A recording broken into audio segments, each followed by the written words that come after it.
नमस्कार, मैं राष्ट्रीय जी। आप सवाल कीजिए। अभी जो नरेगा संघर्ष मोर्चा है, लगातार जंतर मंतर पे धरना प्रदर्शन हो रहे हैं। यहाँ पे आज राष्ट्रीय सरपंच संघ की तरफ से आप सब लोग आए हैं, क्या संदेश लेके आए हैं और क्या सपोर्ट देना चाहते हैं मजदूरों को?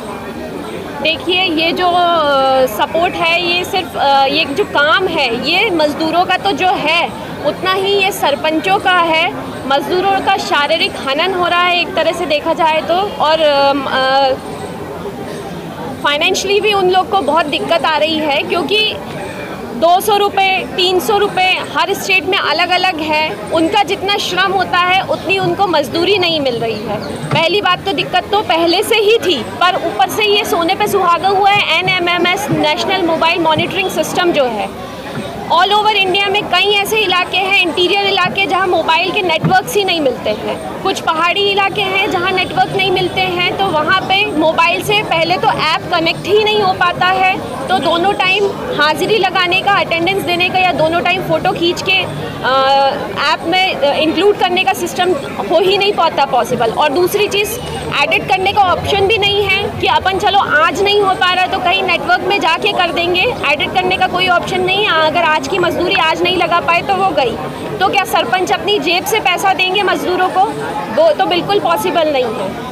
जितना ये मजदूरों का हनन हो रहा है उतना ही हमारा भी हो रहा है। ये काम हम लोग को दिया गया है ताकि हम पूरी तरह से लगाएं, पर हम नहीं कर पा रहे हैं। कंप्यूटर ऑपरेटर का भी एक आपने विषय उठाया था, वो सर विस्तार से बताइए क्या है? कंप्यूटर ऑपरेटर का सब्जेक्ट ऐसा है कि कंप्यूटर ऑपरेटर का साल में 1.5 लाख रुपए हम शासन को देते, शासन के खाते में जमा होते हो 1.5 लाख रुपए, और शासन कंप्यूटर ऑपरेटर को 75,000 रुपये देते साल की, यानी 12,000 रुपये महीना, 12,000 रुपये महीना हमारे खाते में से जाता। ग्राम पंचायत के 15 वित्त आयोग से वो 12,000 रुपये महीना हम देते शासन को, और शासन 6,000 रुपये, और शासन 6,000 रुपये वो कंप्यूटर ऑपरेटर दे दो।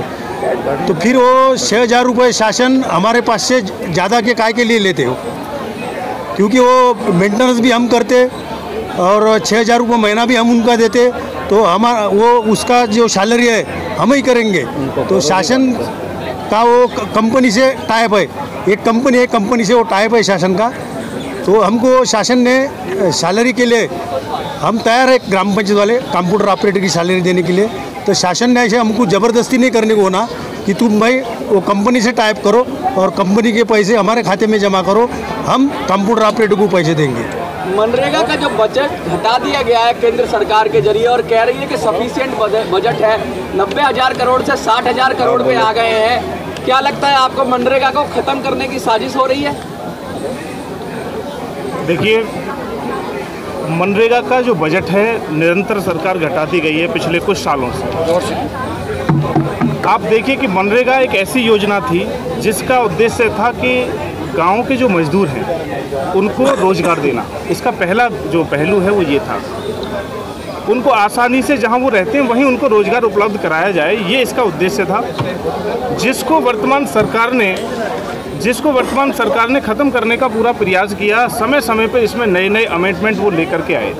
जैसे इनकी पेमेंट के लिए पहले पेमेंट का जो प्रोसीजर था, इनको चेक के माध्यम से पेमेंट होता था, बड़ी पारदर्शिता के साथ में गांव में काम किया उसने, और 7 दिन के बाद में उसको सरपंच, मुखिया, प्रधान जो होते थे वहां और सेक्रेटरी के साथ में बैठ करके उनको पेमेंट होता था। ये लोग लेकर के आए कि आधार कार्ड से हम पेमेंट करेंगे, खाते में उनका पेमेंट जाएगा। अब इसमें बड़ी टेक्निकल, क्योंकि सिस्टम तो हमारे पास दुरुस्त है नहीं, सरकार के पास में सिस्टम है नहीं, पॉलिसी लेकर के आ जाते हैं लेकिन उसमें फेलियर साबित होते हैं। तो लोगों का काम किया उन्होंने पूरे महीने भर, लेकिन उसके बावजूद भी उनका पैसा नहीं आया। तो ये जो समस्या आई, उसके बाद में अभी हाल ही में जो इन्होंने ऑनलाइन जो हाजिरी का जो किया है, आप देखिए कि गांव की जो जनता है, जो मनरेगा के जो काम है उसमें लगभग 200 कुछ सूची में काम है। खेतों के अंदर में उनको काम करना होता है, जंगल के अंदर में उनको काम करना है। इधर गाँव में तो 2G का नेटवर्क आता है नहीं। आप कल्पना कीजिए कि सरकार के जो लोग ये योजनाएं बनाते हैं वो किस मानसिकता के साथ में ये योजना बना रहे हैं। जब गांव में आप 2G नहीं दे पा रहे हो, वहां आप 4G के माध्यम से मजदूरों की जो अटेंडेंस है उसको आप जंगल में आप ऑनलाइन करा सकते हो। ये कल्पना से परे है। सरकार की इससे सीधी मानसिकता ये दर्शाई जाती रही है कि वो मजदूरों को बिल्कुल ख़त्म करना चाहती है। इसी के संदर्भ में मैं आपको एक बात बोलना चाह रहा हूँ ये तमाम मीडिया यहाँ जंतर मंतर पे है दिल्ली से, कि सरकार को अगर इतनी ही पारदर्शिता करनी है, सरकार को 213 रुपये का एक मजदूर की मजदूरी है, उस पर आपने इतने सारे बवंडर कर रखे हैं। यानी कि गांव का सरपंच, गांव की पंचायत, ग्राम सभा के लोग और मजदूर इतना भ्रष्ट है कि आपके 213 रुपये में भी वो घोटाला करके चला जाएगा।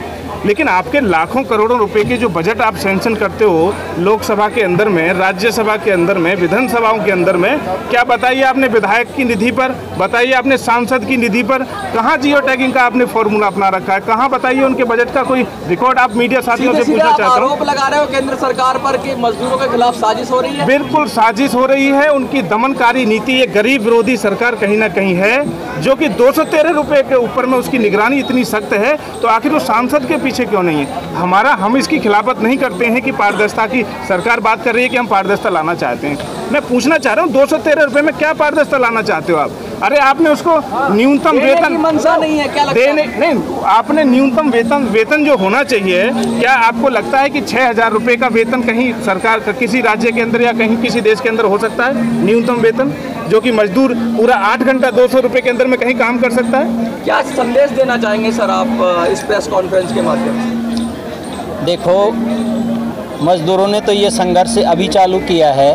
हम लोगों ने 11 जनवरी को पूरे भारतवर्ष में सभी पंचायतों में कार्यों का बहिष्कार करवाया है, और जितने भी जो भारत के प्रधानमंत्री जी हैं, जितने भी जो मंत्री हैं, राज्यसभा सांसद हैं, लोकसभा सांसद हैं, उन सबको हमने मनरेगा की जो समस्या हैं उनके बारे में अवगत कराया, और हमने हमारी 7 मांगे थी इसको लेकर के, वो मांग पत्र हमने सौंपा है। और उसके बाद लगातार हम इस प्रयास में हैं कि मज़दूरों की मजदूरी बढ़ाई जाए और एएनएम सिस्टम में परिवर्तन किया जाए। जो 20 श्रमिक ऑफलाइन मस्टॉल पे काम करते थे, 1 जनवरी से वो बंद कर दिया, उसको दोबारा से चालू करवाया जाए, क्योंकि भारतवर्ष के ज़्यादातर हिस्सों में आज भी नेटवर्क प्रॉब्लम है। मज़दूर जाते हैं वहाँ, उनकी प्रेजेंट अपलोड नहीं होती है, उसके बाद वो आ जाते हैं, हम लोगों को भी दिक्कत होती है। वो लोग बोलते हैं कि आप लोग हमें पैसे दो। तो ये तमाम जो समस्याएं हैं, इन समस्याओं का हल सरकार को निकालना चाहिए। गाँव में जो मनरेगा के मज़दूर हैं, उनको उसे मनरेगा की मजदूरी के अलावा कोई भी वहाँ उनकी मजदूरी नहीं मिलती है, और उनका जो परिवार चलता है इसके आधार पे चलता है। तो सरकार से हमारा अनुरोध है कि इनकी जो समस्याएं हैं, उन समस्याओं को सरकार सुने और इनको हल करे। नहीं तो बहुत ज़्यादा भारतवर्ष के तमाम जो राज्य हैं, तमाम जो गांव हैं जहां मनरेगा के जो मजदूर हैं, उनको मजदूरी के लिए प्लान करना पड़ेगा, और इसमें भूखमरी भी बढ़ेगी। आंदोलन को आगे कैसे ले जाएंगे आप? अभी लगता है सरकार मानेगी? सरकार, हमें उम्मीद है कि सरकार मानेगी इस चीज़ को, क्योंकि सरकार भी गांव से ही, ग्राम पंचायतों से सरकार बनती है। ग्राम पंचायतों की जो स्थिति है वो जो सरकार के जो नुमाइंदे उनको सब पता है। तो हमें उम्मीद है कि सरकार इसे मांग को जल्दी मानेगी। यदि नहीं मानेगी तो मनरेगा के मजदूरों के साथ हम लोग संघर्ष करेंगे और मनवा के रहेंगे। मैं अध्यक्ष राष्ट्रीय सरपंच संघ जयराम पलसानिया। इस संगठन के 1 मिनट बोल देता हूँ। नरेगा सरपंच मोर्चा का ये धरना पिछले दिनों से चल रहा है। हमारा संगठन राष्ट्रीय सरपंच संघ पूरे भारतवर्ष के अंदर में काम कर रहा है। सारे सरपंचों को हम जोड़ करके हम आगे की आंदोलन कैसे हो, पंचायत कैसे सशक्त बने, मजदूरों को कैसे मजदूरी मिले, इसको लेकर के काम कर रहा है। और इसी के संबंध में आज हम लोग यहाँ 12 राज्यों का डेलीगेशन, वहाँ के प्रतिनिधि, वहाँ के प्रदेश अध्यक्ष यहाँ पहुँचे हैं। इन लोगों को हम पूरी तरीके से समर्थन करने के उद्देश्य से हम यहाँ पर आए हैं।